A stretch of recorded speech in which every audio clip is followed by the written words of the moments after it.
Hi, my name is Nile Cheatham. I'm a published author, and I'm here to take the stage.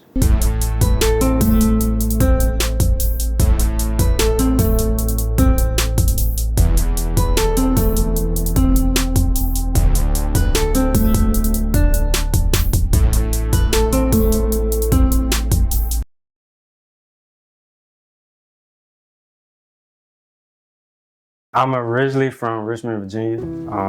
I grew up down here in Baton Rouge. My family, they moved around to Baton Rouge, I want to say when I was like 4. My mom is actually from Louisiana. I still don't kind of know how her and my dad met because he's from like Virginia. But yeah, so they moved back down here. I graduated from Southern University in business management. So I kind of have good knowledge when it comes to around like entrepreneurship, marketing, you know, all that stuff that deals with the business assets. It's crazy because around like 10th grade, I transferred from Central and went to Southern Lab, which is where I had graduated from. I took a creative writing class. It was kind of like considered as an elective, and it's crazy because throughout the class, my teacher, Miss LeBlanc, that's her name. She like taught us into like basically like getting more creative when it comes to like expressing ourselves. So we had to write like different types of like writings, and like so with the poetry route, it was just kind of like, you know, like something like extra to do outside like what I really did love, which was like sports. You realize you had like a passion for poetry, or? I want to say I really didn't. It was kind of more of like something that kind of just flowed, like kind of like stuck with me. Like once I guess like I got introduced into it, it kind of like stayed with me, but like kind of like wasn't really like a main focus. Yeah, I want to say I kind of treated it more like a journal. I know it's kind of weird to say, but like the more like stuff that I experienced in life, or even like people that was close to me experienced and like kind of like venting to me, I kind of like, you know, kind of just started writing, and it's just over the years just kind of like just collected into like lots of poems. With all of the games that you have been hosting, is it cool that we finally put an end to them? Just to have a delayed heart-to-heart moment, a conversation where we put everything out in the open without casting any judgment on one another while getting to the bottom of everything that may lead to the hearts uniting, with love blossoming throughout life's journey as the two of us become an old love story. Could go deeper into spilling out my feelings that were once hidden to save one's own sanity. We can dig more into it if you decide to return. A call just to truly give love a chance to blossom. I really didn't start showing people my poems until, well, besides my teacher, I want to say until like college. Because a lot of the poems, like at the beginning, I'm not going to be honest. I said not going to be honest. I will be honest. I was a little embarrassed about it because I felt, I never really knew what was like a real good poem. It was just like writing it and then looking there like, yeah, that don't really sound too good. I'm gonna just keep that away so nobody else don't see it. But nah, so like the more, I guess like deeper my experiences got, I eventually like, you know, just started showing like friends and whatever, until like a lot of them started saying, I mean, you should come out with a book. Like you should make this a book. I'm like, I don't really know about that. And it's crazy because I want to say like probably like 10th or 11th grade, I did actually joke about having my own book. And it's crazy because I was talking about like making my own dictionary about like all different types of like my own like lingo and like what's the meaning of it. But it's crazy because like now like I have like 2 actual books. So my first book is actually Peace Beyond the Clouds. So that one was, so I'm very deep into the music, industry. So I kind of at the time treated it like, I guess you could say it was like a mixtape. Like, so it's like when I first came up with the process of the book, it was really like, I think only like seven poems. And I'm like, yeah, like this is going to be dope. Yeah, I'm like, but hold on. 7 poems isn't enough for an actual book.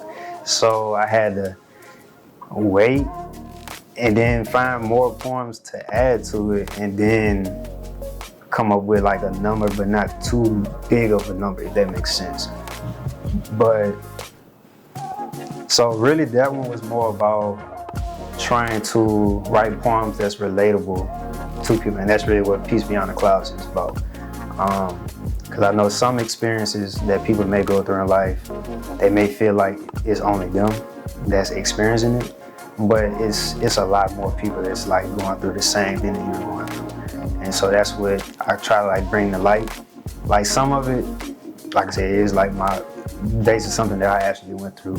But other stuff is really more about stuff that like you may know someone else that actually going through it. That like they don't really talk about it, but they like kind of like told you about it. And so like, cause they trust that you're someone that they can actually like rely on, or like they keep that secret.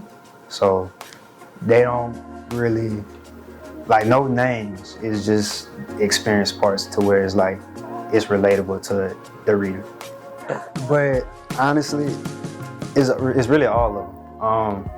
Because the reason why I say all of them, I can't really like select one, is because it's my first project. So all of those poems is like it's a part of me. So yeah, not every experience is what I actually went through, but at the same time, it's the words, it's the picture that I try to paint with the words is what basically makes it like every single poem like my favorite. And it's crazy because that's actually a picture of me that's on the cover. It's off of an actual picture that one of my friends who is no longer with us, she had taken of me one day. A lot of people don't really know this about me, but I'm very, very, very private. Like I don't like having really anybody in like anywhere close to my business unless it's like people that's close to me. And so,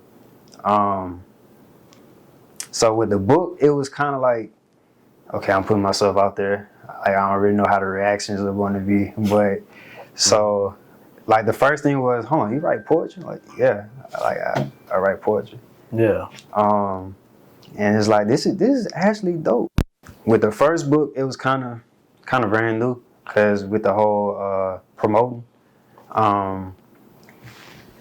So I was promoting the book. I want to say I started. So I came up with an idea about doing visual arts for my poems. So it's like basically somebody reading the poem. I felt like having a video that matched it actually like made it easier to like relate to. Can't lie that when the news broke, I had a yin and yang effect within the core, where the yin feeling consistently had me in the chokehold while fighting myself over the thoughts of you're not ready to bring a child into this corrupt world, to what if throughout the journeys of raising them, they decide to hate your guts, as the yang feeling hits my line while dialing me back into the reality at my feet, along with the words, stay strong my young black man, and God is in control, in order to keep me on this tightrope of life that keeps the mental balanced. Things make it difficult on this new journey down a narrow path of a road titled fatherhood, though I cannot get lost within the negativity that comes along with this rocky trip, all for the sake of the little one who depends on me to be the man that I'm capable of being. Second book is titled Emotions.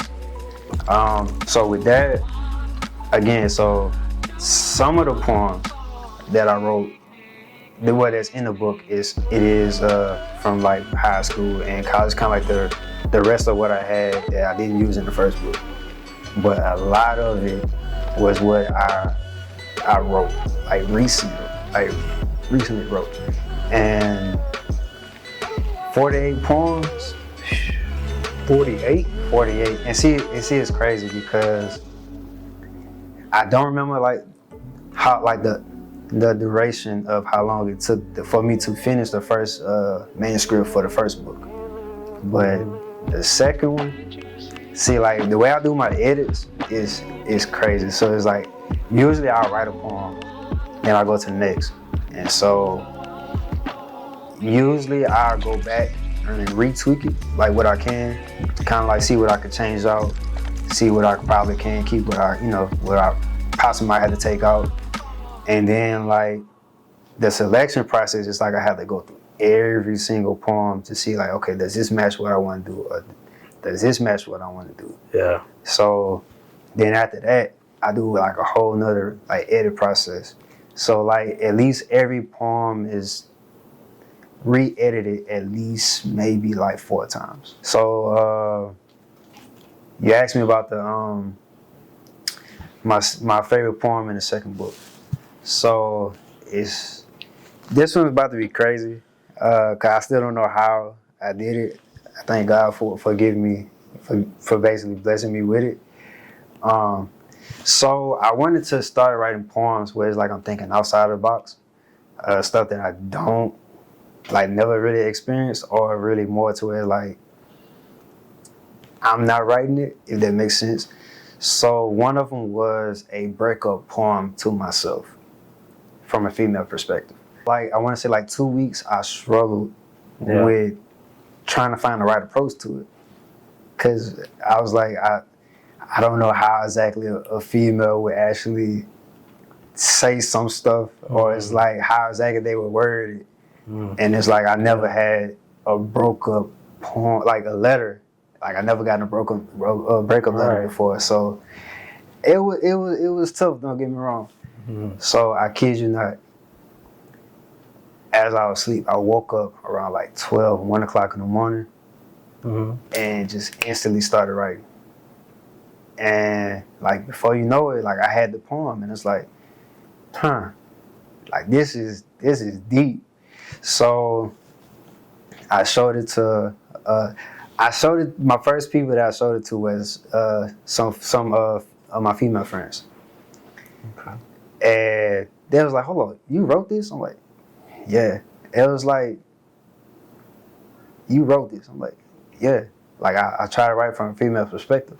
It was like, you did a very great job with basically like trying to come from a female perspective on like a breakup letter to yourself. I was like, is this true? Like, is this about you? Like, no. And none of what I wrote is about me, but it's just the fact that, I was just trying to, reasons why a breakup would happen in the first place is what I was trying to aim for. So, like, what could be the possible reasons for a breakup, I kind of like tied it into the poem. And it was just really just more about just the emotion behind it. Which is why in the book, I pushed that one all the way to that's the very last poem in the book. Yeah. So it's like, all the other great poems that's in it is like, yeah, like these are good. But then once you get to that, it's like, that stands out. I see why he basically ended the book on that poem. With this book, I wanted to highlight 5 different emotions. Happiness, love, depression, sadness, and anger. Again, just like to show like it's a relation to everything that, people go through, but also too is I wanted to create a museum of words to where it's like my words basically paint pictures. And so like that's kind of like my slogan. I kind of got like every poem that I write, I basically try to paint an image. So that way as you're reading it, you kind of see like, okay, I see what he's talking about. Like I can actually visualize this. So this one is not me. I told the publishing company, what I had wanted, and they did a great job with recreating it. So I feel like, again, is basically help promote what you are about, kind of like your brand. But it also ties into where it's like you see what each poem that I do a video for is about. It's like I always tie everything to like basically making sure everything is relatable. Cause like again, some people like to feel like it's only them, to where like kind of like beat themselves up about, but like everybody goes through the same thing. They don't really talk about it. But also too is like it basically helped open doors with basically being creative. Dear Nile, do you remember the first time our paths crossed? When, excuse me miss, you dropped something. Led to years of fun with the one person who felt like a dream come true. Just to one day become sour while losing its sweetness. The thought of continuing this life's journey with the one person I loved crushed every emotion that lingers in this body that was once yours. From loving, playful, happiness, and confidence in this person. Just in a matter of time to fade into sadness, anger, fear, and embarrassment. This so-called world I envisioned with my partner for eternity soon crumbled away at its own pace while trying to pick up the pieces. The person I've become wants to wish you nothing but the best, while the person who was tormented for years hopes karma eventually shows her face. As I take this time to muster up all these swollen heartaches of torture and jot down the roller coaster of feelings toward the one who I saw a future with, I hope that one day you find it within that empty vessel of yours. That the heart in which you once said that we shared together was nothing more than a fragment of empty promises from old wounds. So since the book came out, I want I maybe have written like 1 or 2 poems. But after that, I just been stuck right now. I guess you could say I'm kind of like burnt out. but I mean, it's a good thing because like my dad told me, it kind of like keep me uplifted about it. He was like, yeah, it may feel like you're kind of like burnt out or like you're not really in the mood to write. But once you do start writing, it's gonna be deeper than what the previous work has been. So I know it's coming, but I'm just not rushing it. I'm just enjoying everything at the moment. So, but I do plan on doing more videos, as well as another book. But like I said, I'm not rushing it. Just taking my time with it.